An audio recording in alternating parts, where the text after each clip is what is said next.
So let's begin with a discussion of actuals at 2020 point section. Question number 1 on the screen. Anyone having a doubt? No, sir. No, sir. Question number 2. Anyone having a doubt? No, sir. No, sir. Question number 3. Anyone having a doubt? Yes, sir. Yes, sir. Two friends Ram and Sham start at the same point at the same time. Ram travels straight north at a speed of 10 km per hour. Sham travels straight east at twice the speed. After 15 minutes, Sham messages Ram that he is just passing by a large telephone tower. And after another 15 minutes, Ram messages Sham that he is just passing by an old banyan tree. After some more time elapsed, Ram and Sham stop. They stop at the same point of time. If the straight line distance between Ram and Sham now is 50 km, how far is Sham from the banyan tree? देखो क्या दे रखा है?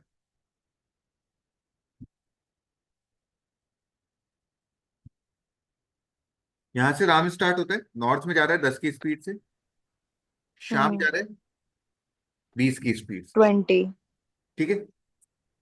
After 15 minutes Ram finally एक बात बताओ, जब ये रुकेंगे तो इसका डिस्टेंस x है, इसका कितना होगा? X 2x. 2x होगा और ये 50 है।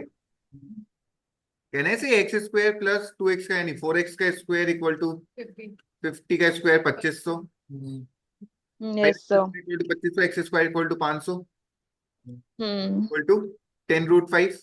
Hmm. तब ये 10√5 डिस्टेंस पे होगा और ये 20√5 डिस्टेंस। 20√5. ठीक है। ये बैनियन ट्री वाला किसने बोला था? राम ने बोला था ना? Sham. राम मैसेज शाम that he is just passing by an old banyan tree और डिस्टेंस पूछा है शाम का फ्रॉम बैनियन ट्री। ठीक है, ये चले। आफ्टर 15 मिनट्स शाम messages Ram that he is just passing by telephone tower. 15 minute में शाम ने कितना ट्रेवल किया होगा? देखो उसकी स्पीड 20 किलोमीटर पर आवर थी, 15 मिनट में 5 किलोमीटर ट्रेवल करेगा। यहाँ पे टेलीफोन टावर था। आफ्टर अनदर 15 मिनट्स मतलब आधे घंटे बाद, आधे घंटे में इसने 5 किलोमीटर चला होगा। Yes, sir. Half. यहाँ पे बैनियन ट्री था। ठीक है। और Ram straight line distance between शाम एंड हाउ फार इज शाम फ्रॉम द बैनियन ट्री, ये डिस्टेंस आपको बताना है। ये 20√5 है, ये 5 है, तो निकाल लेने का। 20√5 का स्क्वायर 405, 2000 2000. Yes, sir. 25, 2025 इसका रूट होता है 45 का रूट होता है। 45 should be the correct answer. Clear है? Yes, sir. Shall I remove the solution? Yes, sir. Yes, sir. Going right. Fourth बताना है किसी को? No, sir. Yes, sir. बताना है food. फोर्थ बताना है। Yes, sir. Two lighthouses located at point A and B on Earth are 60 feet and 40 feet tall respectively. Each lighthouse is perfectly vertical and is connecting AB in a perfectly and connecting AB is perfectly flat. The topmost point of lighthouse is A dash and B का B dash है. Draw line segments A dash B and B dash है intersecting at C dash. Perpendicular distance of C. Sir ये तो बहुत simple है। तेरी dash का मतलब क्या हुआ यहाँ पे? सॉरी, ये डैश का मतलब क्या है यहाँ पे? पॉइंट है, ये टावर ए है, इसका टॉप पॉइंट ए डैश है। ये टावर बी है, इसका टॉप पॉइंट बी डैश है। जहाँ पे इंटरसेक्ट कर रहे हैं वो सी है और उसका टॉप पॉइंट सी डैश है। आपको सी सी डैश बताना है। ये 60 है, ये 40 है। ये हो जाएगा रूट ऑफ, सर ये वो HP वाला फॉर्मूला है। Sorry, A B upon A plus B होता है, गलत है। हाँ, तो A 60 B into upon A 40 plus upon 60. Yes, sir. 24। Sir ऐसे फिगर में हमेशा वही लगेगा ना? हमेशा हमेशा लगेगा मैं। ठीक। ठीक है, चलो going ahead with the next one. Question number 4 था। फिफ्थ बताना है किसी को? बताना है। A man is laying stone from start to end along two sides of a 200-meter walkway.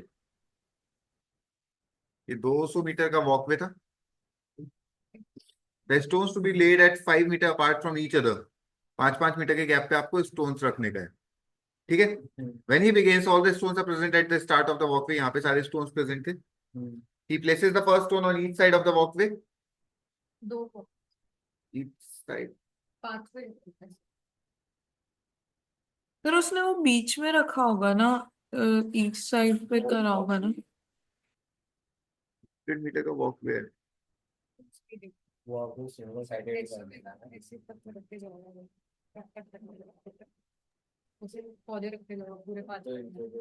ऐसा है मतलब 200 मीटर का है।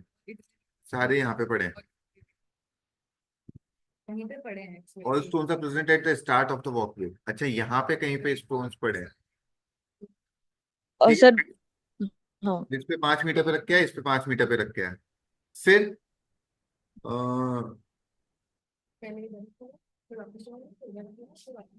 ठीक है। However, he can carry only one stone at a time. To lay each stone, the man walks to the spot, lays the stone, and walks back to the pick up the another stone. This. What is the total distance the man walks executing the work? देखो, यहाँ पे total कितने stones रखेगा? 40। 5 गया, 5 वापस आया, 10 गया, 10 वापस आया, 10 15 गया, 15 40 है। 20 गया, 20 वापस आया। ठीक है, so it will be 10 10 20 30 up to 400 तक जाएगा ये पी। और इसमें हाँ। 10 20 30 अप टू 390 तक जाएगा। और लास्ट में 40 ऐड कर दूंगा, बिकॉज यहाँ पे रखने के बाद वो वापस क्यों आएगा इधर। तो वो ऊपर वाली में भी ना। सॉरी, 200 ऐड कर दूंगा। सर ये नहीं आया समझ में। ये 200 मीटर का है, हम्म क्यों आएगा? After leaving always walks back to the start. अच्छा ठीक है, walks back to the start मतलब ये 400। तो बस इसका सम निकाल लो और डबल कर देने का है। सम क्या होगा? 10 कॉमन ले लो, 1 से 40 तक का सम 40 41/2। और इसके भी दो केसेस हैं ऐसे, 2 से 2 कट गया, 40 × 41 कितना होता है? 1640। Sir 16 400। So this should be the correct answer. तो ये बोथ वे वाली लाइन कहाँ मिली? कौन सा बोथ? मतलब ये दोनों तरफ two sides of the walkway बोले हैं। ठीक है, क्लियर है? Shall we go ahead? Yes. Yes. चलो going ahead. Fine. 6 बताने का किसी को? हाँ sir. 50 No, meter sir. long, 25 meter wide. If the depth is always the same along its width, but linearly increasing along the length from 1 meter to the end at 4 meter. ठीक है, ये पहले भी बताया था। सर ये 1 metre eight one and और 4 metre other and, इसका मतलब क्या हुआ? यहाँ पे डेप्थ 1 मीटर की थी, यहाँ पे डेप्थ 4 मीटर की थी। मैं इसको 1 का एक अलग क्यूबॉइड बनाऊंगा और 4 का एक 3 मीटर का एक अलग क्यूबॉइड बनाऊंगा और उसका हाफ एरिया निकाल वॉल्यूम निकाल लूंगा।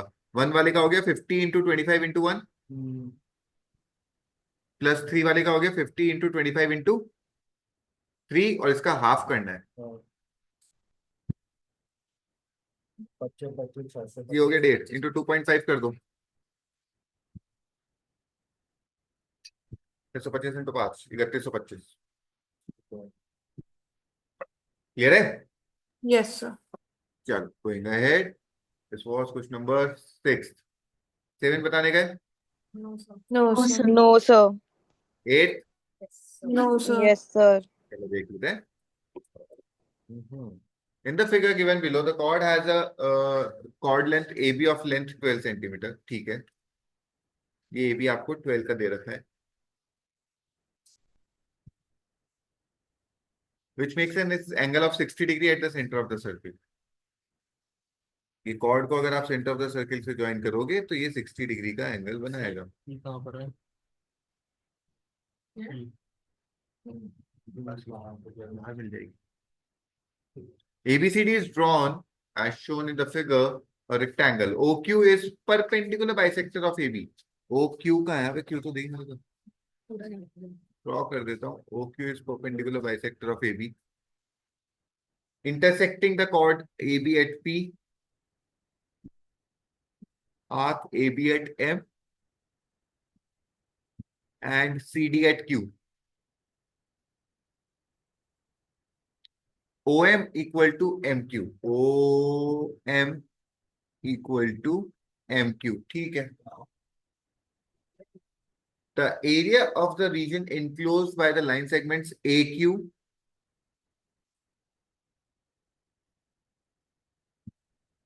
and QB and the arc BMA, ये वाला एरिया निकालना है अपने। 465 ठीक है, अब कैसे निकाल सकते हैं समझने की कोशिश करो। सबसे पहले तो मेरे को ट्राइंगल एबीक्यू का एरिया निकालना पड़ेगा, उसमें से ये हटाना पड़ेगा, और सबसे पहले ये निकालना पड़ेगा। ये कैसे निकालूंगा, पहले आर्क निकालता हूँ। आर्क के हिसाब से रेडियस थोड़ी दे रखा है, नहीं 12 है ना, नहीं 12 प्लस एक्स 12 क्या है, ए बी है ना 12 तो शायद, अपन के हाँ सर, ये भी है 12। ए बी 12 है इसको इधर कुछ करो। ठीक है, लुक, अगर ए बी 12 है तो ये 60 डिग्री होगा। 60 के अगेंस्ट 12 है, 30 के अगेंस्ट 12 अपॉन रूट 3, और 90 के अगेंस्ट 24 अपॉन रूट 3 होगा, हाँ या ना। ये 60 कहाँ गिवन था? ऊपर वाला एंगल 60 का है, कहाँ गिवन था? क्वेश्चन में 60 को पूरा तो आधा 30 हो गया। 30 के सामने, एक सेकंड सॉरी,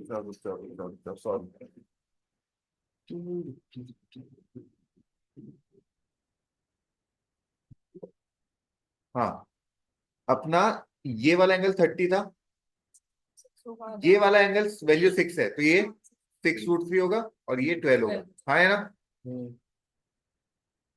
क्लियर है। Yes sir. यार, क्यों ले रहा हूँ उसे। Yes sir. तो मेरी बात है, जेन्युइनली बोलना है बोलो, नहीं तो खत्म करते हैं। मेरे को भी कोई ऐसे कोई शौक तो आ नहीं रहा कि जबरदस्ती करना ही पड़ेगा, भाई सेशन लेना ही पड़ेगा। तुम्हारे बस की है बोलने की तो बोलो, नहीं तो let's end up the meeting. मैं बेवकूफ हुई यहाँ पे बैठ के चिल्ला रहा हूँ, मेरा दिमाग खराब होएगा यहाँ पे। हाँ ना नहीं बोला जा रहा है तुम लोगों से यार,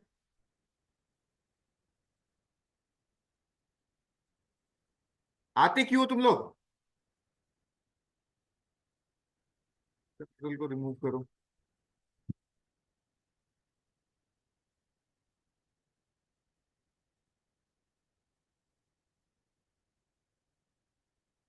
तुम तीनों को बोलना है या रिमूव कर दूं। सर बोल रही हूँ मैं।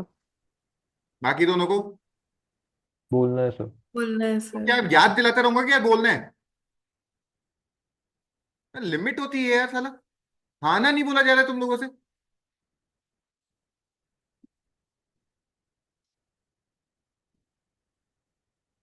यहां तक समझ में आ गया, 6√3 और 12 कैसे निकाला है। हाँ सर। Yes sir.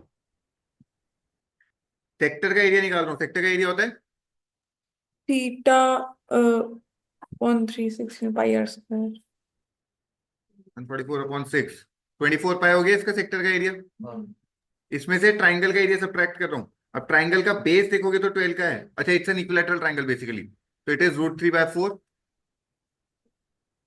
दे रखा है ना। 60 है, ये है 60, और ये दोनों 60 होंगी। इक्विलैटरल ट्राइंगल है तो √3/4 ए स्क्वायर, 144/4 कितना होता है 36। ये वाला एरिया मैंने निकाल लिया। अब ये वाले ट्राइंगल पे चलता हूँ, इस वाले ट्राइंगल की बात करता हूँ। ये मेरा 6 है ना। सर इसका पूरा बेस तो 12 ही होगा ना। कौन सा बेस, हाँ ये बेस तो इस 12 हो गया। हम्म ओ क्यू की बात करते हैं। ओ क्यू मेरे हिसाब से 24 है,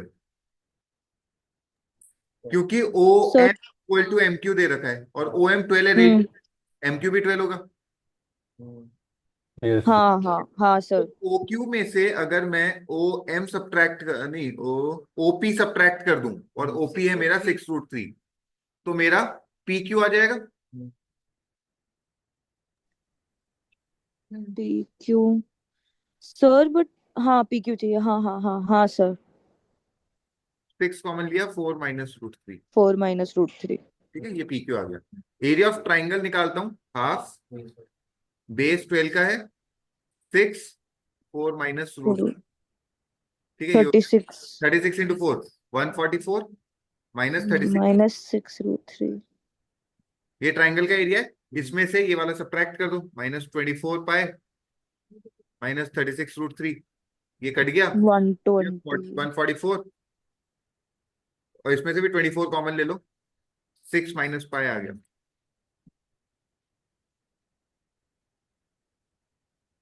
ठीक है, वैल्यू पुट करके देखते हैं। 6 - 3.14 करना, 2.8. 2.86. into 24 68.6 आ रहा है। 68.6 का मतलब आंसर इज 69, क्लोजेस्ट यही है।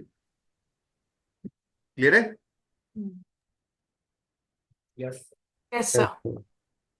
चलो, going ahead, this was question number 8। 9 बताने का है? No, sir. No, sir. 10 same data पे है? No. 11 नहीं, 12 ये बताने नहीं का? पता। No, sir. 11 देख लीजिए एक बार। No, sir. Read the information given below and answer the three associated questions. During 2015 to 19, the revenues of four companies PS were as follows. ये रेवेन्यू दे रखा है पीएस का, पी से एस 4 कंपनीज का 5 सालों के लिए। ठीक है। During the period 14-15, the revenue increased by 25% for 3 of the companies and 50% for the remaining company. The total increase in revenues for all the 4 companies put together was 125 lakhs. ठीक है। Which of the following cannot be true? मेरे को तो कुछ नहीं समझ में। देखो, 2015 में टोटल रेवेन्यू कितना है? 125, 300, 400, 525 हाँ। And it has increased by 125 lakhs, है ना, 2014 से 15 में। 2000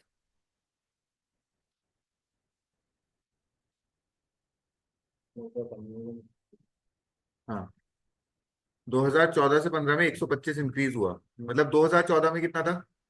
400। ठीक है। अब 3 कंपनीज में 25 का इंक्रीमेंट है और चौथी में 50%। 50. ठीक है, ये सारा डेटा दे देता हाँ। है।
Okay, so you are talking about it, है ना। अब ऐसा बोल रखा है which of the following can not be true. From 14 to 15 the increase in revenues of at least 2 companies were the same. ऐसा अपन श्योरिटी के साथ बोल सकते हैं क्या? वो तो सर वो खुद ही बोल रहा है ना कि 25% का 3 में तो। लेकिन जब तक बेस वैल्यू सेम नहीं होगी तब तक इंक्रीमेंट सेम रहेगा, तो फिर नहीं बोल सकते ना श्योरिटी से। ठीक है। अगर इस स्टेटमेंट को ट्रू करना है ना, तो अपने को ये लेना पड़ेगा कि 150 वाले में दोनों में 25% का इंक्रीमेंट हुआ हो, हाँ। तभी पॉसिबल है। और अगर Yes, sir. 150 वाले में 25% का इंक्रीमेंट है, तो ये टोटल 125 का इंक्रीमेंट बैठ पा रहा है या नहीं बैठ पा रहा है, वो अपने को बिठा के देखना पड़ेगा, ठीक। है ना। Otherwise else will go for the next statement, the revenue of Q in 2014 was same as the revenue of R in 2014। तो भाई एक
हाँ, तो ठीक है, हो जाएगा ये वाला। Yes, sir. नेक्स्ट 12 बताने का है किसी को? No sir. No, sir. Okay, box contain एक बार देख लेते हैं. 6 cricket balls, 5 tennis balls, and 4 rubber balls. Of these, some balls are defective. The proportion of defective balls is more than the proportion of defective cricket balls is more than that of defective tennis balls, but less than that of defective rubber balls. Overall proportion of defective balls is twice the proportion of defective tennis balls. What best can be said about this number? ठीक है, तो कर करके देखना पड़ेगा. देखिए, आप बोल रहे हैं 2 बैट रहा है, देखते हैं. डिफेक्टिव रबर बॉल्स कौन कौन सी बॉल्स हैं आपके पास? क्रिकेट बॉल्स है 6, हाँ, टेनिस है 5, रबर 4। रबर है 4.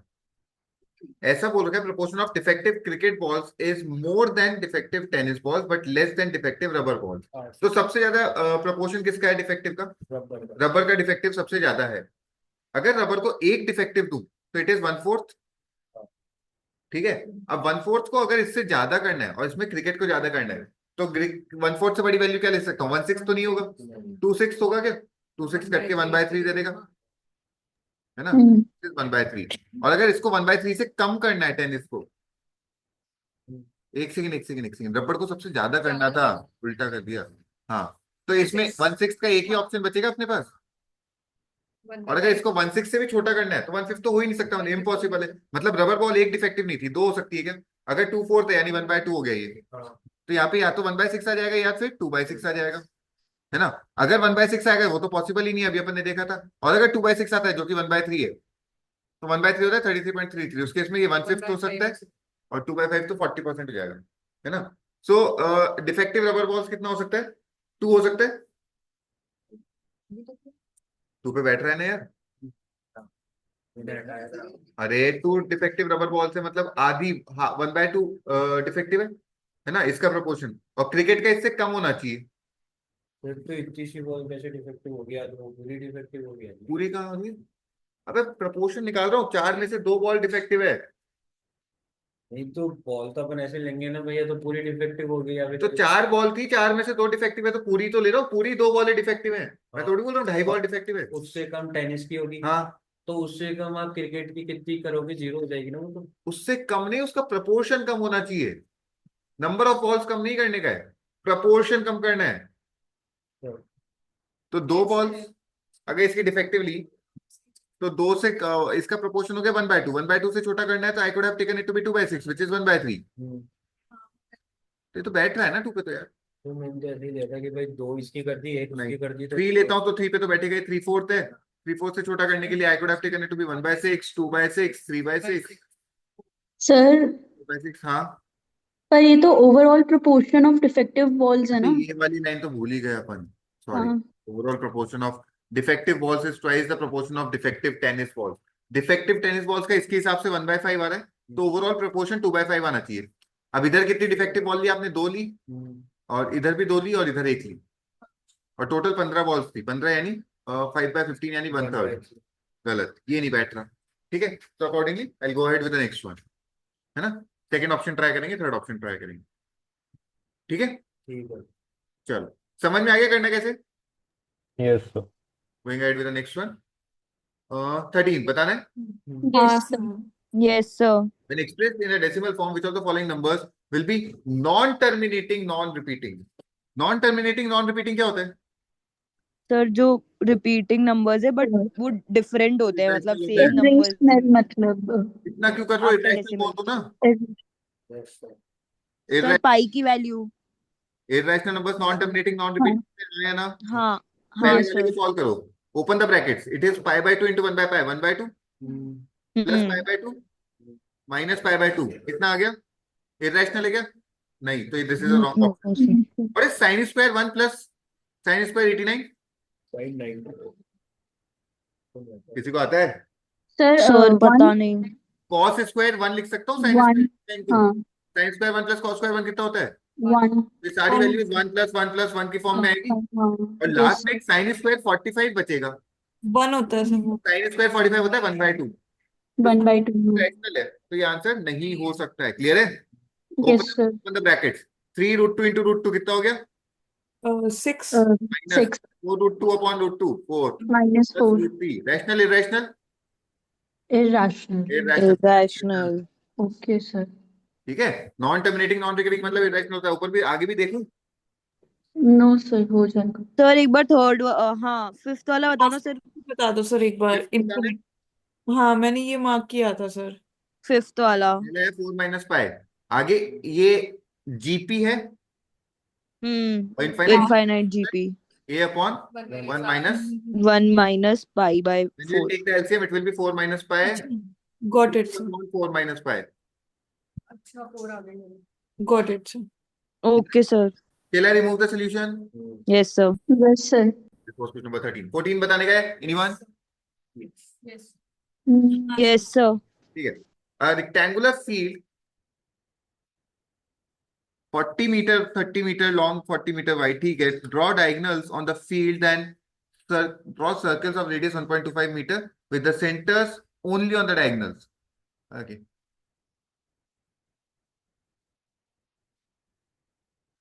ये 30 है 40 है, डायगोनल का लेंथ कितना हो गया? 50. L square plus B square whole root. 30 40 50. आपने सर्किल ड्रॉ किए किस पे? सेंटर्स ऑन द डायगोनल और रेडियस है 1.5 मीटर, यानी सर्कल का वो कितना हो जाएगा? diameter 2.5 diameter. 2.5. But do not overlap each other. तो ये 50 यार, एक सर्किल 2.5 मीटर यूज कर रहा है, 50 पे कितने बना पाओगे? 50 Sir, divided by 40 हो जाएंगे. नहीं. Sir, 1.25 से डिवाइड करेंगे ना? मैम रेडियस क्यों लेंगे, डायमीटर लेंगे ना. पर सर वो ओवरलैप नहीं कर सकते, पर वैसे तो आ ही सकते हैं ना. वैसे कैसे? मतलब कि आधे आधे आधे कट. हाँ ओवरलैप ऐसे. नहीं हो गया, ये पोर्शन ओवरलैप नहीं कर रहा. 1 मिनट का टाइम दीजिए. अच्छा okay sir, please please.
Okay, yes, हाँ, बताइए चारुल, आप क्या बोल रहे थे? सर हो गया वो, मैं कोइंसाइड और ओवरलैप में कंफ्यूज हो. चलो ठीक है, तो इस लाइन पे कितने बनेंगे? 20 20. Draw diagonal, draw circles of radius this with centres only on the diagonal. मतलब और यार centres only on the diagonal, तो इस लाइन पे 20 बन गए.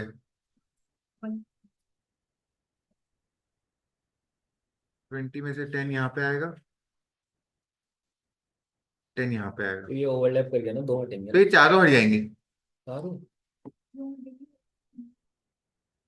चलेगा मैम, वो पूरा सुनो मेरी बात। से डिवाइड करोगे 2.5 सुनो सुनो सुनो मेरी बात। ये 25 है, हाँ इसको 2.5 हर 2.5 पे कंप्लीट हो रहा है, मतलब एक सर्किल ऐसे कंप्लीट हो रहा होगा, हाँ एक यस सर्किल सर। ऐसे कंप्लीट हो रहा होगा, और एक सर्किल ऐसे कंप्लीट हो रहा होगा, और एक सर्किल ऐसे भी कंप्लीट हो रहा होगा। ओके तो ये चारों सर्किल हटाने पड़ेंगे। चारों की क्यों फिर दो दो हटा हटेंगे देंगे। ना अरे सर भाई, दो ही तो हटेंगे ना? वो में तो ओल्ड चलो ये दोनों हटा दूं।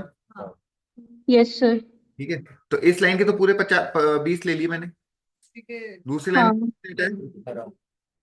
18 आंसर शुड हैव बीन 38। 8 हाँ। पर थर्टी अगर थर्टी फोर है ना? नहीं बन पाया उसको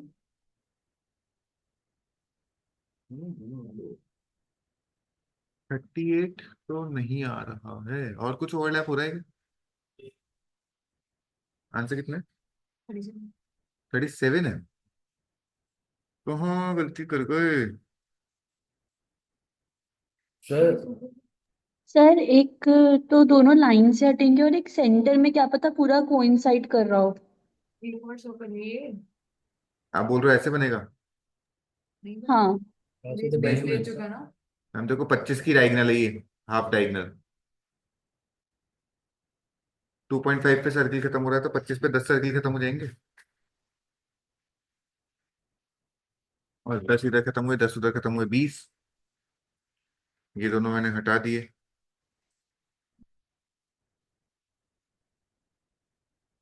पता नहीं है, I think 38 should be the correct answer. पता नहीं, कुछ एक मिस आउट करता हूँ मैं शायद।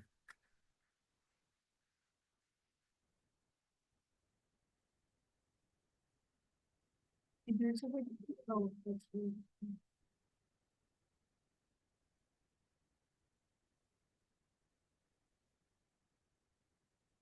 तो आंसर सर। सर एज के अंदर से अपन जो एज पे बना रहे हैं जो सर्कल, तो वो थोड़ा बहुत तो सर्कल बाहर जाएगा ना। एंड इस पे लिखा हुआ है कि सारे सर्कल कंप्लीटली फील्ड के अंदर होने चाहिए। Yes sir. लिखा है ऐसा कहाँ? सेकंड लाइन में। अच्छा ठीक है ठीक है, ये मैं मिस कर रहा था, मैंने वो देख सोचा था कि ये आएगा। ठीक है, चलो वापस से बनाते हैं।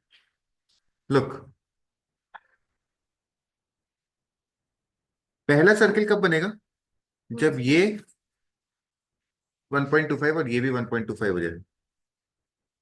हम्म। ठीक है भाई, तभी तो यस। सर्किल ऐसे बनेगा।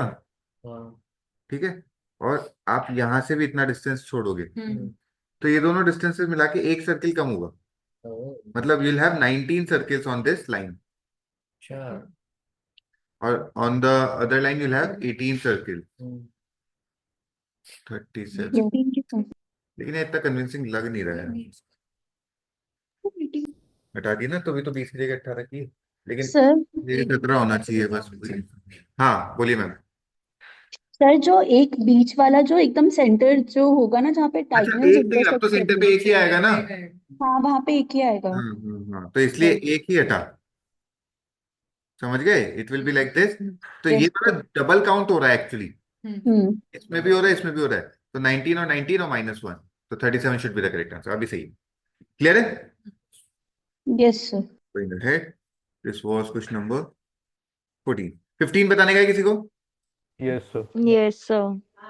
Here and the tortoise run between points O and Q located exactly 6 kilometers apart on straight line। एक सेकंड बताता हूँ।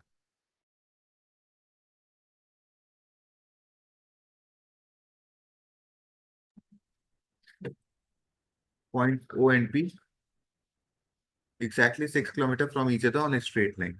They start together at O। A, here और tortoise साथ में जाते हैं। Go to straight P and return to O along the same line। The constant speed was 12 and 1।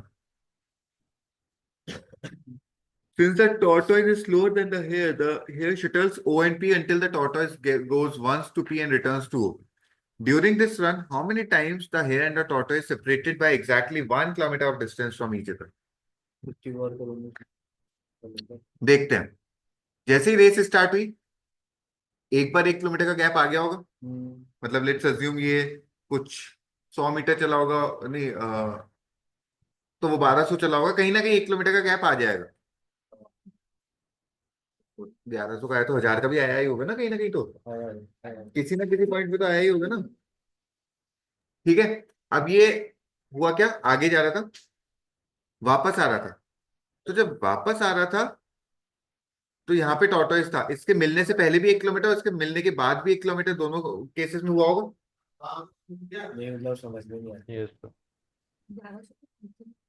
Sir एक बार वापस बता दो, समझ नहीं आया। यहाँ पे ना समझा देता हूँ।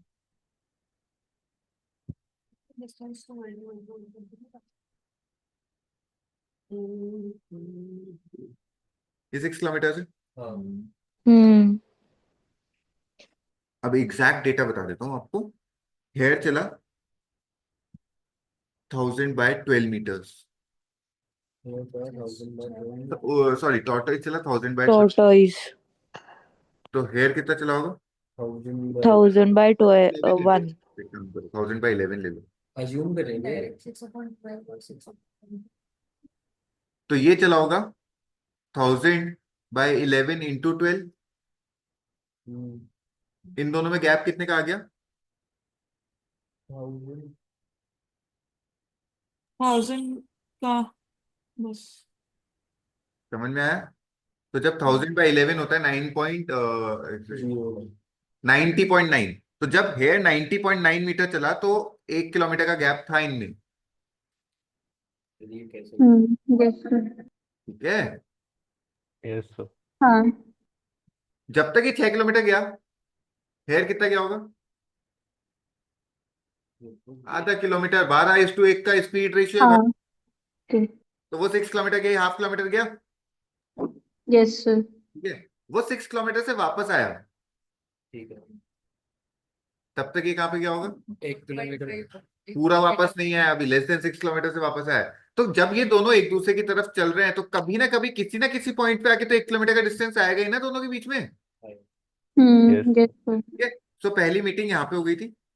अब ये दूसरी मीटिंग जब ये यू टर्न लेके आ रहा है, हाँ। तीसरी मीटिंग जब ये हेयर यहाँ पे पहुंच जाएगा 12 किलोमीटर ट्रेवल करके, तो टॉर्टोइस कहाँ पहुंचा होगा 12 के हिसाब से।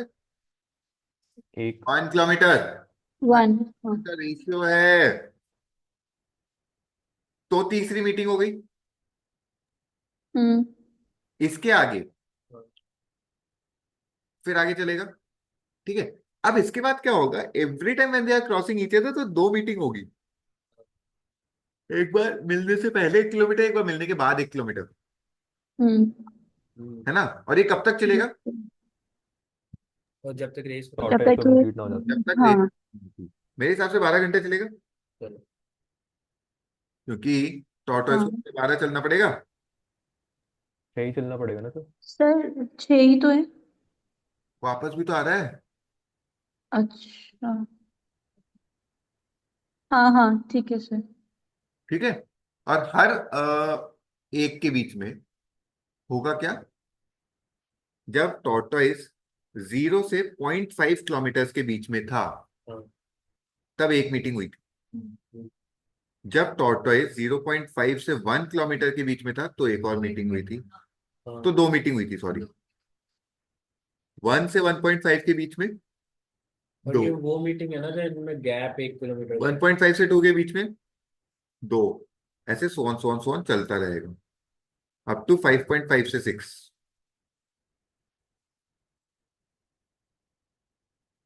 और ये लास्ट वाले में एक ही मीटिंग होगी।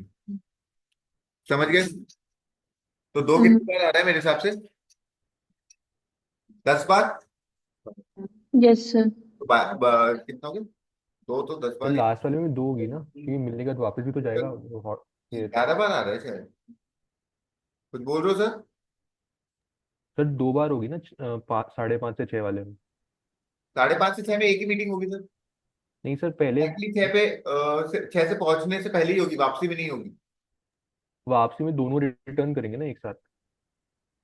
सॉरी वापसी में रिवर्स भी जाना है ना सर, तो उस टाइम भी तो होगी सर, आपकी आवाज नहीं आ रही है, बहुत धीरे बोल रहे हैं। बंद करो। सर मैं बोल रहा हूँ 5:30 से 6 वाले में 2 बार होगा ना देखो, एक 0 से किलोमीटर 0.5 के बीच में एक ही मीटिंग क्यों हुई, क्योंकि दूसरी साइड आपके पास 1 किलोमीटर का डिस्टेंस बचा ही नहीं था। बट सर रिवर्स भी जाना है ना उनको फिर। इसलिए। उसको तो मैं वापस से उल्टे वाले में काउंट कर लूंगा ना। अच्छा ठीक है सर। मैं 0 से 6 का निकाल के उसका डबल कर दूंगा ना लास्ट में एकदम। Yes sir. समझ गए? तो ये 11 यानी 22 और 2 24, 24 इंटू 2 48 आंसर है क्या? 40 है आंसर। तो एक कोई मीटिंग एक्स्ट्रा ले लिया यार अपन ने।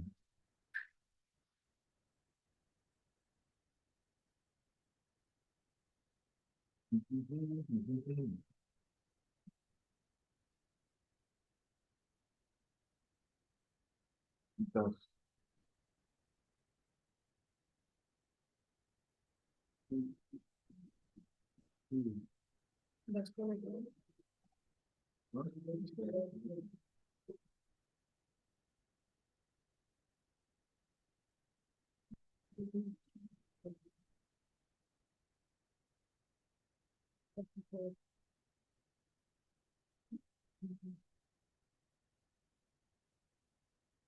Please allow me 1 minute.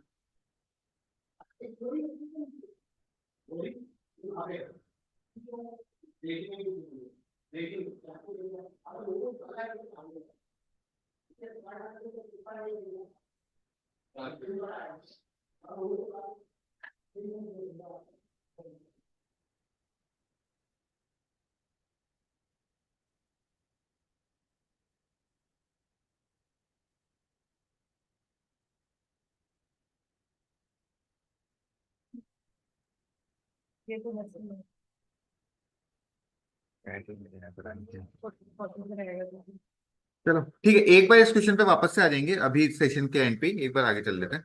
नहीं बैठ रहा अभी। ठीक है, इसको मैनुअली काउंट करना पड़ेगा। 16 बताने का है किसी को? No sir. हाँ सर, एक बार बता दो। 16 बताने। देख लेते हैं। Consider the four values ABCD and a function z of these variables that equals to this. ABCD are non-negative integers that all of the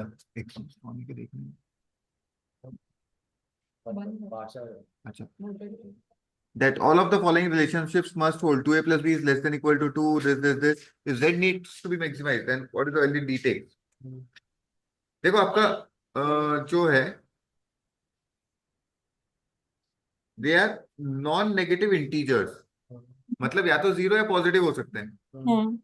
आपको z को मैक्सिमाइज करना है, z को मैक्सिमाइज करना है तो z क्या है? 15a² minus 3b4 plus C plus 0.5D। अगर मैक्सिमाइज करना है तो b को मैक्सिमाइज करूं या मिनिमाइज करूं? मिनिमाइज। नेगेटिव है तो b को मिनिमम कितना दे सकता हूँ? 0। और अगर b को 0 दिया तो इस कंडीशन के हिसाब से a को मैक्सिमम कितना दे पाऊंगा? 1। क्योंकि अच्छा। 2a should be less than equal to 2, तो a should be less than equal to 1, equal to 1 maximum, है ना? a पता है, b पता है, तो ये 4 हो गया प्लस 0, 8 C। मैक्सिमम हो जाएगा 8। 8। और अगर ये पता है 3, तो d मैक्सिमम हो जाएगा। अच्छा, गॉट इट सर। ठीक है, so answer should be 12। Got it. चलो going ahead, this is question number 16। 17 बताने का है? यस सर, मैंने फर्स्ट ऑप्शन ही किया था मैंने देख भी। लेते हैं। XYZ is an equilateral triangle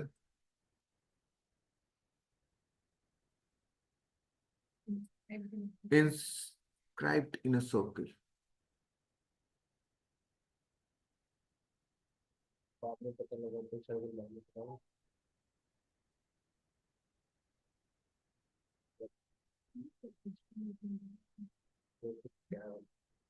XYZ is an equilateral triangle inscribed in a circle. P is a point on arc XYZ such that X and P are on opposite side of the chord YZ. ठीक है, कहीं पे भी randomly एक point ले लो P। Centre में ले। Opposite रखना है ना वैसे। हाँ तो ले लो। Must always be true. XZ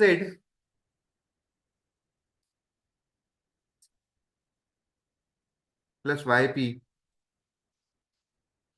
equal to XY plus PZ।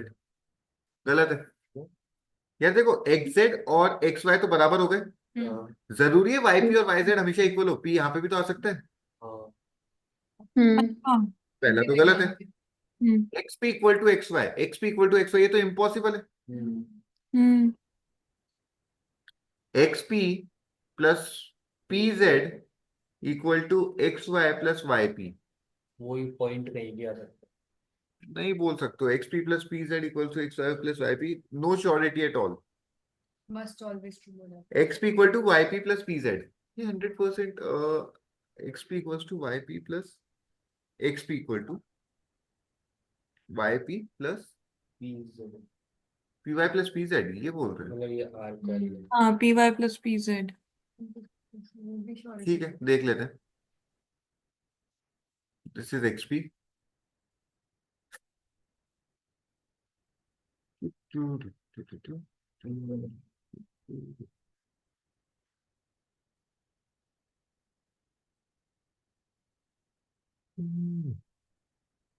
फिर वो मल्टीप्लाई वाली चीज तो मुझे लगती है। नहीं जैसे x और डॉट इनटू डॉट की equals to y dot into XP equals to PY plus Y and YP plus YZ. वो दूसरी है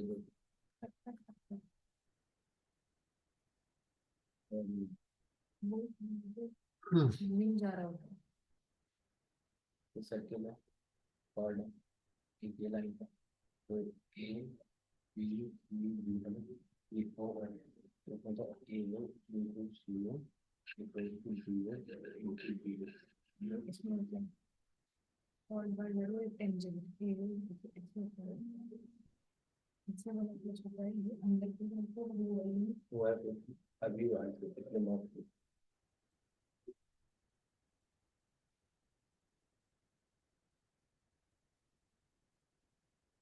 हम्म।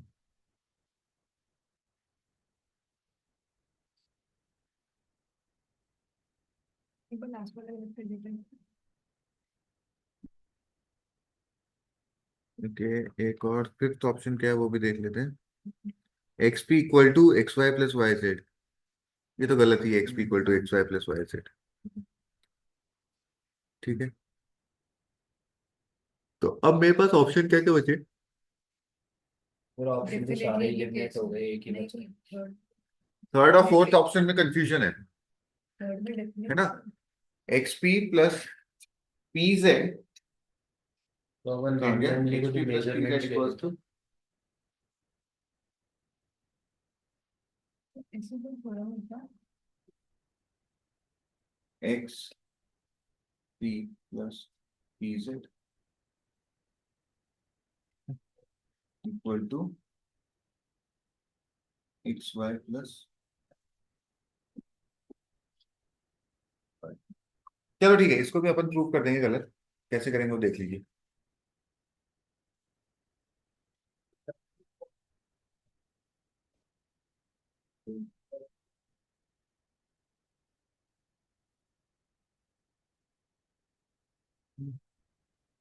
ये हो गया।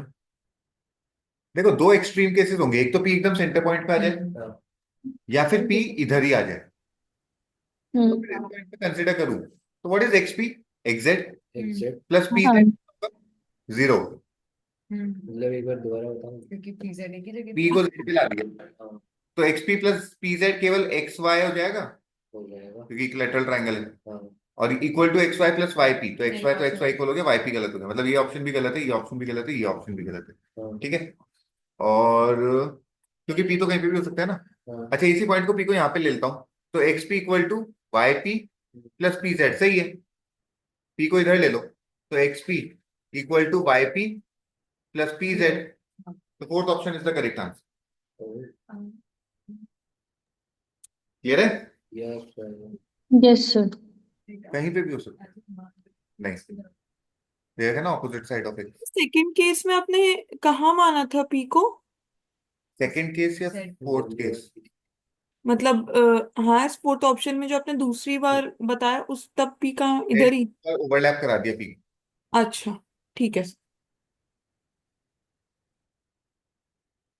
क्वेश्चन नंबर 17 था। Question number 18, anyone? No sir no sir. 19, anyone? Yes, sir. Yes, sir. Plus farmer has a square length of side 2 kilometers. For the current season, he decides to have some fun. He marks two distinct points on one of the diagonals of the land. Using these 2 points as the center, he constructs two circles. Each of the two circles falls completely within the land and touches the at least two sides of the land. Hmm. To his surprise, the radii of both the circles are exactly equal to. अरे यार data is missing है इसमें तो. हाँ equal to what kilometre Mohan छोड़ दो, data ही नहीं दे रखा, क्या बताऊं. क्वेश्चन नंबर 20 बताना है. नहीं. नो सर सर वैसे वहां पे 2/3 किलोमीटर आएगा. 2/3 आएगा पक्का, पता है आपको? यस सर, क्योंकि मैंने एक राखी से दिया था ना तो. अच्छा.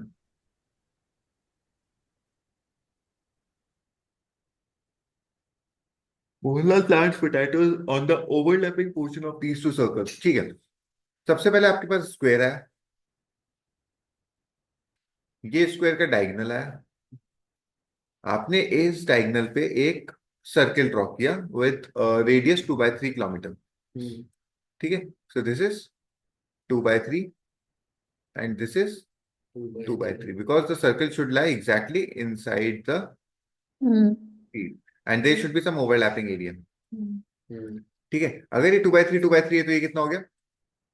2√2/3. हाँ है ना? 2√2/3. Yes sir. 2/3 प्लस थोड़ा सा वो बचा वो क्या? अरे भाई राइट एंगल ट्राइंगल लगा दो ना. अच्छा. 45 45 90. ये 2/3 है, 2/3 है तो 2√2/3 हो जाएगा. ठीक है. प्लस 2/3, फिर दूसरा भी 2√2/3 और प्लस 2/3, तो ऐड कर देता हूँ.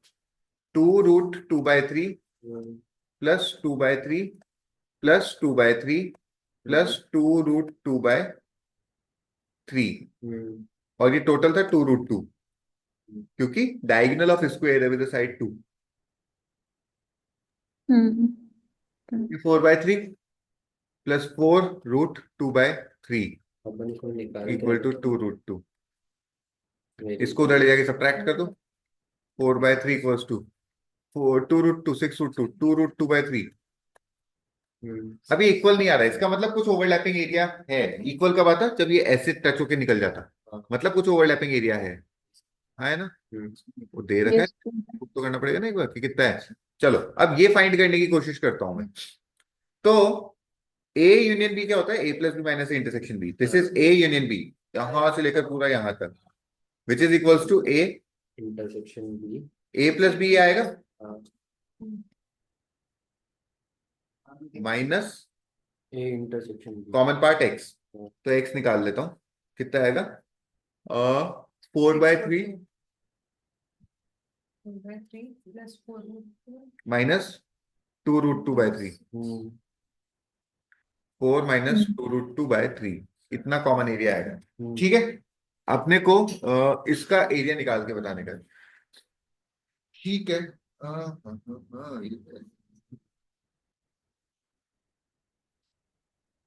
ये तो अभी वो लाइन आई है ना.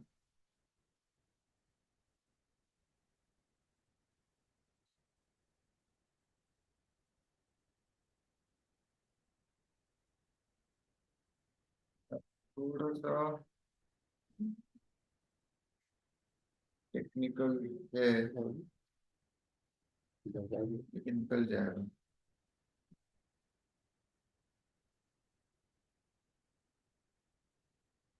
ये पता चलेगा. चलो ठीक है, कोशिश करते हैं. जो एक्स्ट्रा उसको हटा दो, ये सब कर दो.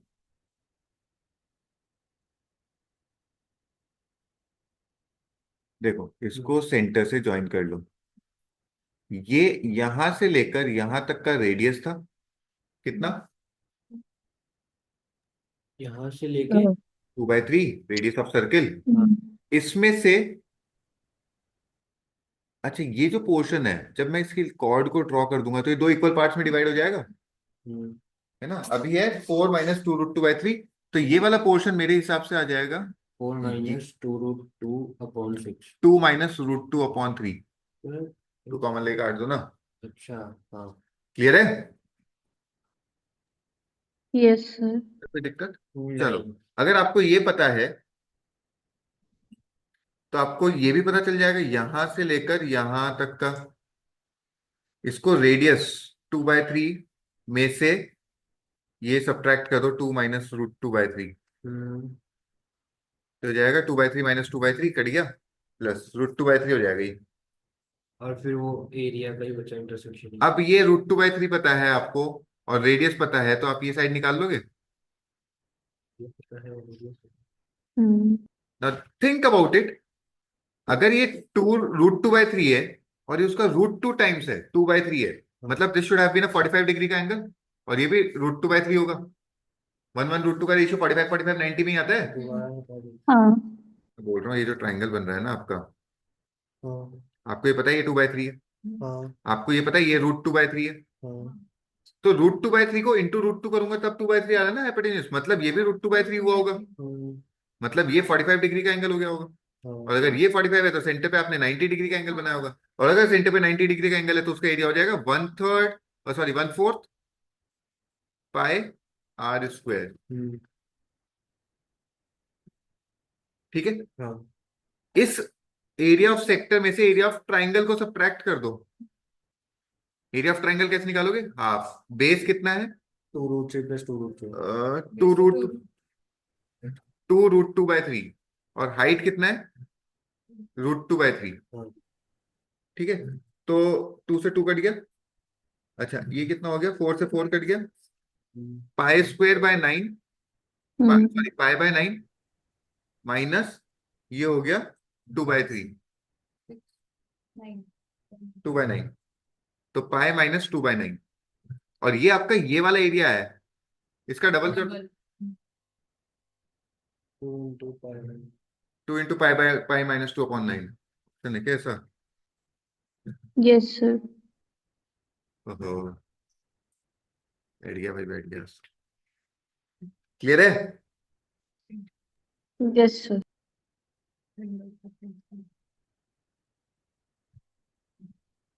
चले आगे, यस बता दो, यस सर बढ़िया। 20th बताने का है किसी को, नहीं no sir. No sir. 21, sir ये बता दो, ये नहीं आया ये 20, दोनों 21, question. Hmm 190 student has to choose at least one elective and at most two electives out of the three electives E1, E2, E3. It is found that the number of students choosing E1 is half the number of choosing E2 and 1/3 the number of choosing E3.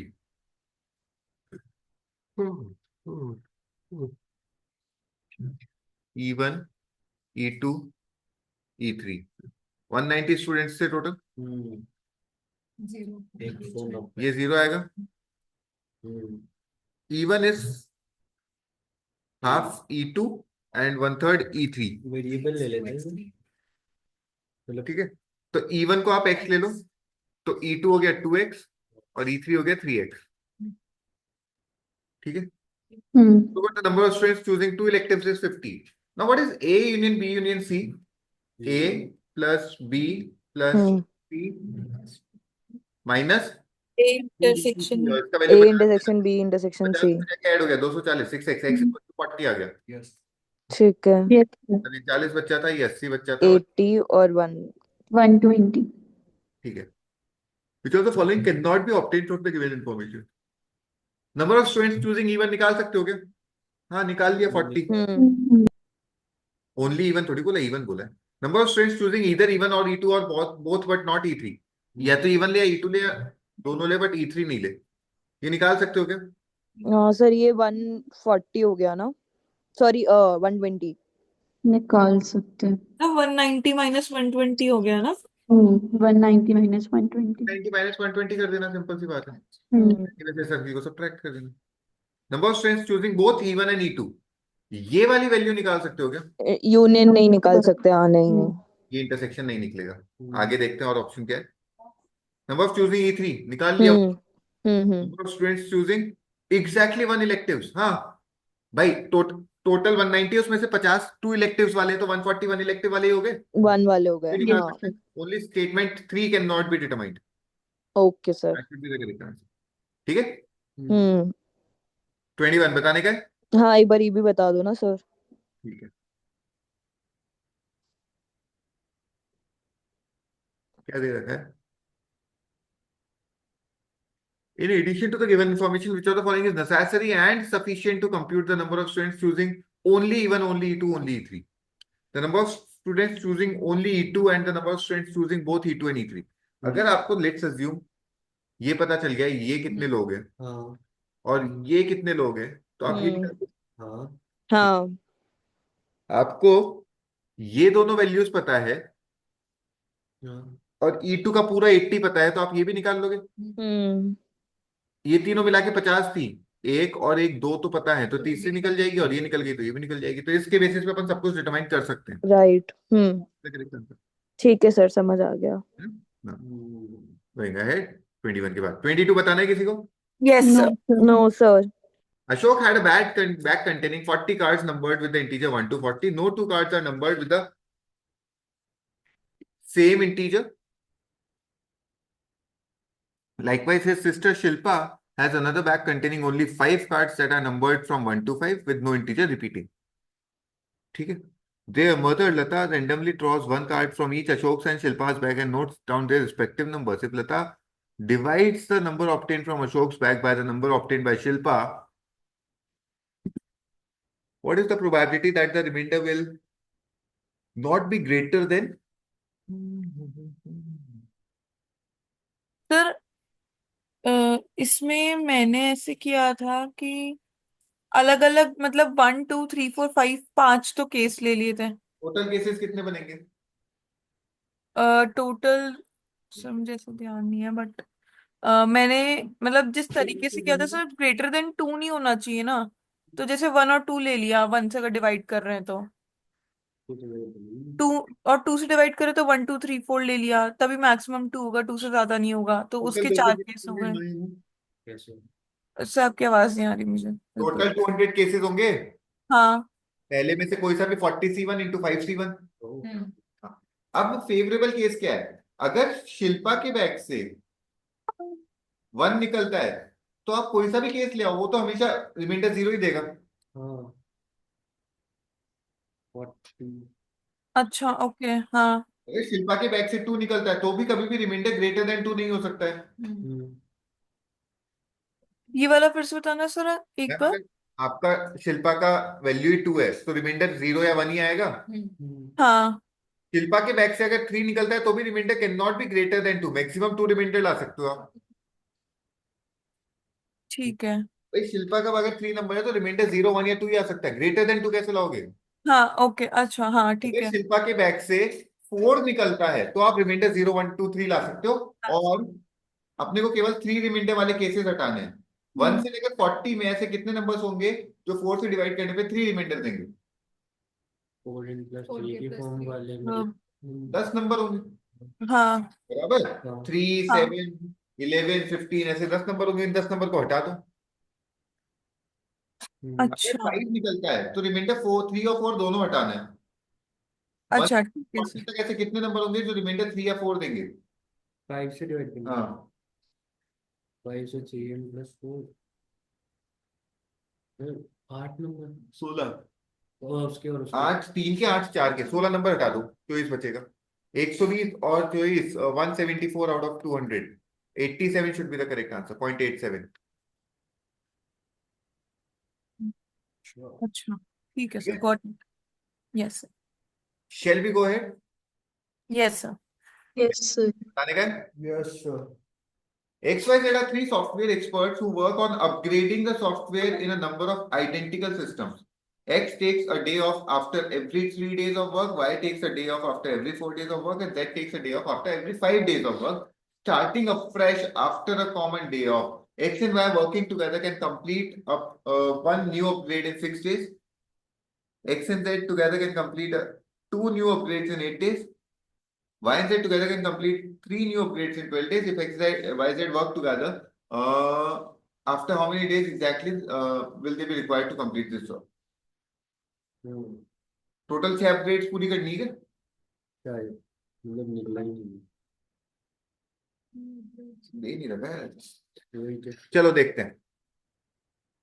देखो, जब X और Y साथ में काम कर रहे हैं तो 6 दिन में X ने कितने दिन काम किया होगा? 3 दिन में मतलब 5 दिन 5 दिन। हाँ। वो उसने केवल 4th डे का ऑफ लिया होगा, 1 को काम किया, 2 को काम किया, 3 को काम किया, 4th का ऑफ ले लिया, 5 को काम किया, 6 को काम किया, बराबर। हम्म और वाई ने कितने दिन काम किया होगा? 5 दिन 6 में से 5 दिन काम किया होगा, हम्म 1 2 3 4 एंड 6 को। हाँ ठीक है, तो जब ये 5 और 5 दिन काम करते हैं, 5x + 5y, तो एक टास्क पूरा करते हैं। ठीक है, z की बात करते हैं। जब x और z ने काम किया 8 दिन, 8 दिन में से x ने कितने दिन काम किया होगा? एक्स में हर 3 दिन में मिलेगा नहीं 6 दिन काम किया होगा, हाँ है ना। और z ने कितने दिन काम किया होगा? 7 दिन 7 दिन। तो 7 z + 6x = 2, हाँ है ना। सिमिलरली वाई जेड जब साथ में काम करते हैं 12 दिन, तो 12 में से वाई ने कितने काम किया होगा? वो 5th और 10th डे पे ऑफ लेगा, मतलब 10 दिन काम करेगा।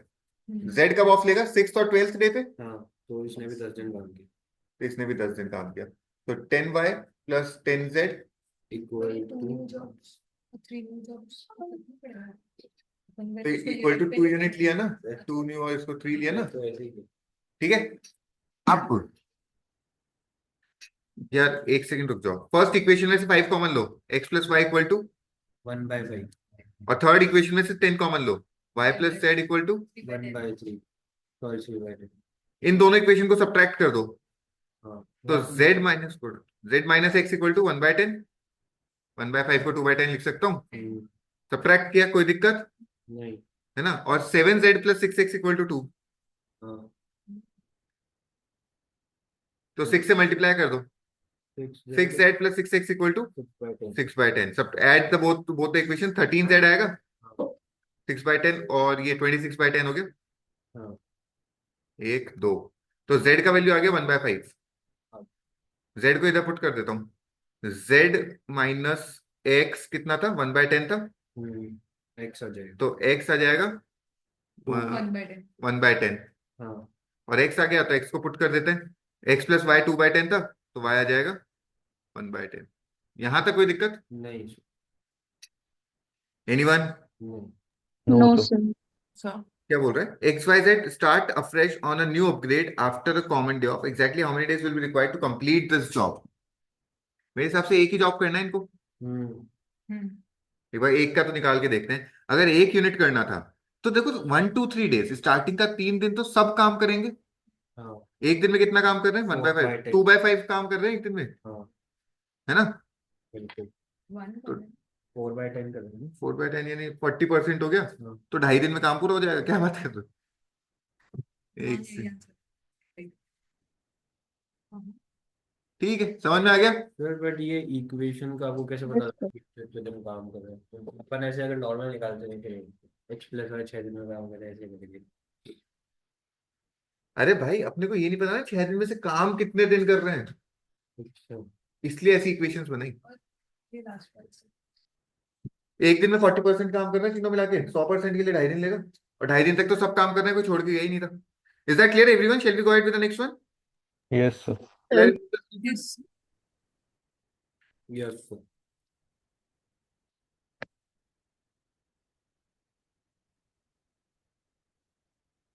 नेक्स्ट बताने का है किसी को? Yes sir nine? सर ये क्वेश्चन गलत है ना? मैम पता नहीं। हाँ क्योंकि सॉल्यूशन में 19 ^ 20 दिया हुआ है। 19/20 से करके देख लेते, करके बताओ अभी। सर 19/20 से तो आ रहा है 5 आंसर। 19/20 को 21 - 2 लिख दो, तो -2/20, हम्म -2/20 को +2/20 लिख दो, कोई दिक्कत? No sir. और इसका लिख दो 1। 1 में 2/20 को 8 यानी 2/3, 8 का पावर 6, 6। और 4, तो 1 के पास इधर 1 आ जाएगा 4 - 1 3 आ रहा है रिमाइंडर। अच्छा सॉरी, ये -1 था ना। हाँ ये -1 था सर। 4 - -1 5। ठीक ठीक है, यस यस सर। 25th बताना है। Yes sir 6 drums are used to store water. 5 drums are of equal capacity, while the 6th drum has double the capacity of each of these 5 drums. One morning, these 3 drums are found half full, 2 are found 2/3 full, and 1 is found complete full. It is attempted to transfer all the water to the smaller drums. How many smaller drums are adequate? देखो, smaller drum 1 litre का था तो बिगर drum 2 litre का हो गया. Total capacity कितना है आपका? 3 liter into 6 5. हाँ 1 लीटर वाले 5 ड्रम थे और 2 लीटर वाला 1 ड्रम था. ठीक है. आपने क्या किया, 3 ड्रम हाफ थे. अब अपने को नहीं पता है कौन से हाफ थे, हाँ कौन से 2/3 थे, कौन सा कंप्लीटली फुल था. हम्म, तो अपन तो निकालते हैं एक्सट्रीम मैक्सिमम कितना वाटर हो सकता है और मिनिमम कितना वाटर हो सकता है. मैक्सिमाइज करना है तो ये जो कंप्लीटली फुल है इसको 2 लीटर का कर दूं. कर दो मैक्सिमम इक्वल्स टू 2 लीटर का ये हम्म, 3 लीटर, 3 यानी ये 3/2 हो गया. हम्म, और 2 इंटू 2/3 4/3 हो गया. कितना हो गया? 6 12 और 9 21. 21 और 8 मैक्सिमम आपके पास 4.83 लीटर्स वाटर आ सकता है. हाँ मिनिमम जो हाफ फिल है ना उसको 2 लीटर का कर दो तो 1 लीटर का. और रिमेनिंग जो 2 ड्रम थे वो 1 लीटर के आधे आधे भरे हुए. और ये 4 का 4/3 रहेगा. और जो फुल भरा हुआ है वो 1 लीटर. कितना हो गया? 3 और 3 9 4 13 13/3 यानी 26/6. तो जो आपका कैपेसिटी है ना वो 26/6 और 29/6 के बीच में कुछ आएगा. How many small drums? तो 3 ड्रम में काम चल जाएगा क्या? देखो इसका वैल्यू आता है 4.33 और इसका आता है 4.83. 3 ड्रम में काम चल जाएगा क्या? 3 but not 2. हाँ है ना? अबे कैसे चलेगा यार? नहीं मतलब 4 but not 3. 4 ड्रम में काम चल जाएगा. 4 से ज्यादा का कैपेसिटी है. एक सेकंड ये भी देख लेते हैं. 3 और 4 5 but not 4. 5 ड्रम में काम चल जाएगा 100%. और 4 पे नहीं चलेगा. ठीक है. 5 में भी इनएडिक्वेट, गलत है. 5 में तो काम चल ही रहा है. So fourth option should be the correct answer. Clear है? Yes sir. चलिए आगे. यस यस सर 26 बताना है. हाँ सर. देख लेते हैं.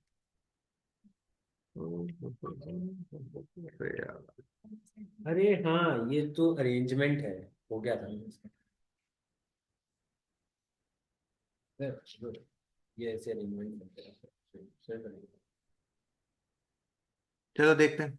The following graph depict sector wise percentage contribution to the GDP of 9 nation labeled nation A, nation B, and so on. It is known that these nations are Brazil, China, France, Germany, India, blah blah blah, but not necessarily in the same order. मतलब GDP में agriculture का कितना contribution है और services का, industry का कितना, ही दे रखा है. The GDP of the 9 nation. Brazil की जीडीपी 2 ट्रिलियन है ना? और blah blah blah blah blah. China has the highest agricultural sector GDP. China का टोटल जीडीपी कितना है? 10. और उसमें से एग्रीकल्चरल सेक्टर जीडीपी उसका हाईएस्ट है.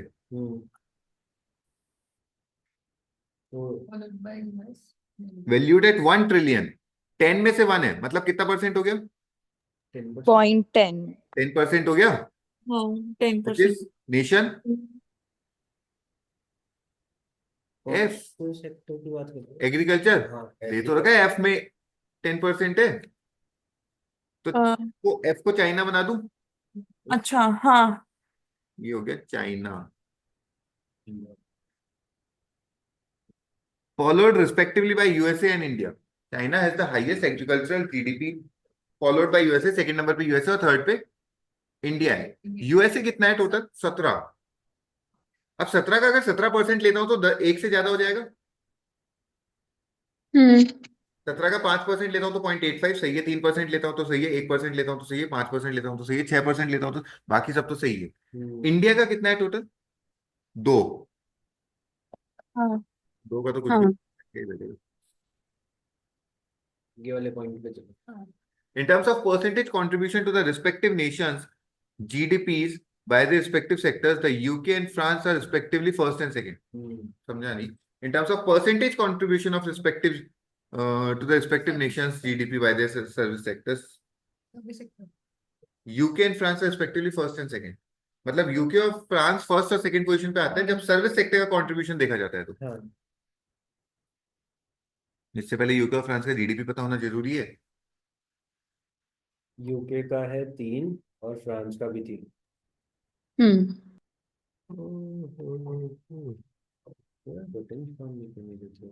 आगे देखते हैं, nation A B and G have the same GDP. यार जीडीपी किस किस का सेम है? इंडिया, रशिया और ब्राजील। तो इनमें से कोई इंडिया है, कोई रशिया है, कोई ब्राजील है। बट अगर अपन थर्ड पॉइंट को यूज करें तो उससे अपनी इंडिया ब्राजील को निकालने में आसानी होगी ना, क्योंकि वो 2 स्टेट ऑक्यूपाई हो जाएगी। देखते हैं। The GDP of India's industry sector is lower than the GDP of Russia's industry sector, however it is larger than that of Brazil's industry sector। India का जो इंडस्ट्री है वो रशिया से कम होना चाहिए, ब्राजील से ज्यादा होना चाहिए। और इंडिया, रशिया, ब्राजील तीनों का सेम जीडीपी है, बराबर। ए बी और जी का। ए बी और जी। जी। ए बी और जी में से इंडस्ट्री सेक्टर सबसे छोटा किसका है? ए बी का ने जी का। ठीक है, तो इससे ये पता चल जाएगा। चलो ठीक है, डन है, हो जाएगा। करके देखें इसको पूरा। Yes sir. ठीक है, लेट्स डू वन थिंग, इसको हटाओ। सबसे पहले कितने नेशन है ए से आई तक? A B C D E F G H I. अभी अपन ने किसका निकाल लिया था, कौन सा चाइना है? एफ। एफ चाइना, ये अपने को पता चल गया था। हाँ पक्का? चलो आगे चलते हैं। ब्राजील। थर्ड फोर्थ पॉइंट काम में ले रहा हूं। एबीजी हैव सेम जीडीपी, और 3 नेशन जिनका सेम जीडीपी है वो ब्राजील है, इंडिया एंड रशिया है, राइट। ब्राजील। अब GDP of India industry sector is lower than Russia and larger than Brazil.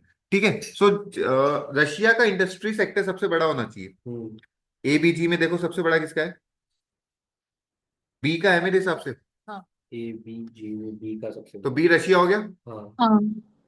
Second number पे कौन है? इंडिया। तो ए इंडिया हो गया, और ब्राजील हो गया, मतलब जी ब्राजील हो गया। ब्राजील हो गया। ब्राजील। ठीक है, अब फर्स्ट पॉइंट पे वापस से आते हैं, सेकंड पॉइंट पे। सेकंड पॉइंट बोल रहा था कि चाइना का जो जीडीपी है वो हाईएस्ट है, 1 trillion, which is followed by US और इंडिया, है ना।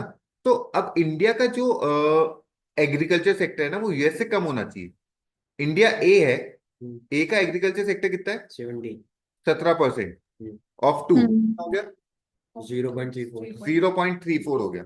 तो यूएस का 0.34 से ज्यादा होना चाहिए। यूएस का है 17। 17 का अगर 1% लूंगा तो गलत है, 3% लूंगा तो गलत है, 3% सही है। तो यूएस कहाँ कहाँ नहीं आ सकता है मेरे हिसाब से? देखो, यूएस डी में और आई में। सी में आ सकता है क्या? हाँ आ सकता है। हाँ। डी में नहीं आ सकता, यहाँ पे यूएस नहीं आएगा, है ना। ई में हम्म आ सकता है, आ एफ सकते में, एच में आ सकता है, आई में नहीं आएगा। नहीं आ सकते। तो यूएस के पास 2 ऑप्शन बचे, या तो एच बचा, या फिर ई बचा, या फिर सी बचा। 3 ऑप्शन बचे यूएस के पास, जो यूके फ्रांस कर लो पहले। है ना। चलो अब हम्म कुछ इंफॉर्मेशन दे रखी है, वो भी एक बार देख लेते हैं। In terms of percentage contribution to respective nations by GDP, UK and France are first and second. Service sector का परसेंटेज कंट्रीब्यूशन जिसमें सबसे ज्यादा है वो यूके है, और फिर जो सेकंड नंबर पे है वो फ्रांस है। यही मतलब है इसका। सर्विस सेक्टर का सबसे ज्यादा कंट्रीब्यूशन किसमें है? आई गेस डी में। Yes sir. डी क्या है? यूके।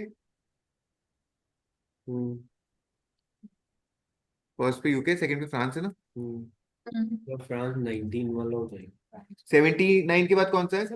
एच वाला। एक ही है क्या? तो ये फ्रांस हो गया, है ना। हाँ।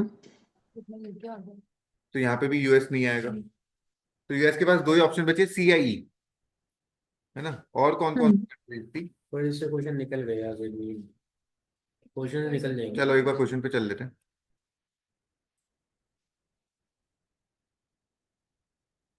How many Nations can be uniquely identified? 6। हम्म, हाँ ठीक है। Which of the following cannot be ruled out? US is nation I. We can rule out. We are not sure of this. US कुछ और भी तो हो सकता है. हम्म Russia is nation G. Russia is nation G. नहीं, Ruled out है. China is C. China F है. Japan is nation E. Nation E में जापान आ सकता है. India is nation B. India भी गलत है. हाँ, तो जापान से हो गया ना, मतलब अभी तक अपन ने डिटरमाइन जो किया नहीं है तो सारे यार देखो, इंडिया इज नेशन बी, ये 100% श्योरिटी है, गलती है, हम्म, क्योंकि हाँ अपन चाइना नेशन आई नहीं होगा कभी भी, यहाँ पे अपन ने लिख रखा है. नहीं, यूएस नेशन आई कभी भी नहीं होगा, ये मैंने हाँ ये गलत है. रशिया नेशन जी, तो सो ये ई भी पे ब्राजील है. चाइना इज सी, नहीं क्योंकि चाइना ऑलरेडी एफ पे आ गया. This is the only option जो फिजिबल है, इसको रूल आउट. जापान क्लियर है? यस यस सर इस सेट पे और क्वेश्चन है क्या, हटा दूं डेटा? और है। ठीक है, तो ये जो इररिलेवेंट डेटा ये हटा देता हूं. क्या दे रखा है? Which of the following information, when considered in addition to the given information, does not allow us to completely identify the 9 nations? Germany's industry GP is 1.2 trillion. अब जर्मनी के पास ऑप्शन क्या क्या बचा है, सीई या आई, है ना. अब देखो सी कितना है. जर्मनी, जर्मनी अगर जर्मनी 4 है, हाँ, अगर जर्मनी सी होता है तो क्या बोल रखा है, सबका पता लग जाएगा। जर्मनी का इंडस्ट्री की जीडपी इंडस्ट्री जीडीपी है 1.2. तो मतलब 25x इक्वल्स टू 1.2। जर्मनी में कितना है, 25. 25%। तो 25% 1.2, 4.8 हो गया टोटल। तो टोटल 4.8 हो गया, जो कि नहीं बैठ रहा है. हम्म इसके बाद ई पे देखते हैं. ई पे है 5, सॉरी 20%. 20% इक्वल्स टू 1.2 और इंटू 5 6 6, नहीं बैठ रहा है. और ई के बाद था एक अपने पास ऑप्शन आई. आई यानी 30% इक्वल्स टू 1.2, टोटल 4 बैठ गया. 30% इक्वल टू 1.2, तो टोटल 44 बैठ गया ना. हाँ ठीक है, तो केवल फर्स्ट स्टेटमेंट के बेसिस पे आप निकाल पा रहे हो. Sir does not allow us to Germany का तो पता चल गया अपने को. अब अपने पास दो कंट्रीज बची, एक तो जापान बची थी और एक कौन सी बची थी, यूएस। यूएस. यूएस। यूएस और जापान का कोई इन्फॉर्मेशन नहीं, तो अभी भी नहीं कर सकते. मेरे को केवल ये पता चला कि जर्मनी आई होगा. The nation ranked fourth in terms of agriculture GDP has agriculture GDP 150 billion. 150 billion यानी 0.15 मिलियन ट्रिलियन, है ना. Yes sir. अब ये बोल रहा है जो फोर्थ टर्म एग्रीकल्चर में फोर्थ है उसका 1.5 ट्रिलियन है. फोर्थ कौन है एग्रीकल्चर में, एग्रीकल्चर का देखो कहाँ है एग्रीकल्चर. 17, 10. जी वाला। मैम क्या बोल रखा है, the nation rank fourth in terms of agricultural, in terms of fourth agricultural GDP.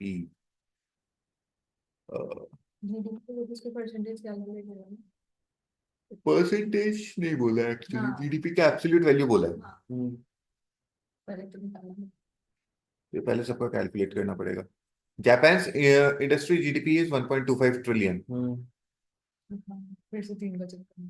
अगर जापान का 1.25 ट्रिलियन है और जापान का टोटल कितना है 5, 5 का 1.25 यानी 25%. इससे मुझे पता चल गया जापान है सी, है ना. तो जापान पता चलते ही मेरे को पता चल गया यूएस है ई, क्योंकि यूएस के पास आई का ऑप्शन तो था ही नहीं. तो मैंने केवल जापान के बेसिस पे तो डिटरमाइन कर लिया, मतलब fourth initial is sufficient enough. Both Japan and Germany's industry GDP are more than, इन दोनों का industry GDP more than 1 trillion है ना. अब अगर जर्मनी का मोर देन 1 ट्रिलियन है तो 25% से ज्यादा होना चाहिए 4 में से, और जापान का मोर देन 1 ट्रिलियन है तो 20% से ज्यादा होना चाहिए इंडस्ट्री. हम्म 25 और 20% से ज्यादा कौन कौन सा है? अभी बचा क्या है? CDI, CEI। CEI। तो CEI में से E हट जाएगा क्योंकि उसका 20% है, आए है तो मेरे को CI पता चल गया, उससे अकॉर्डिंगली निकल जाएगा, है ना?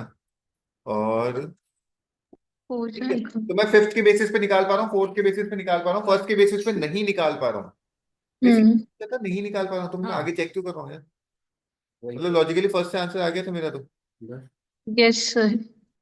चलो, let's go ahead. This was done. Okay, fine. So finally with this, we are done with the discussion of actuals at 2020 point section.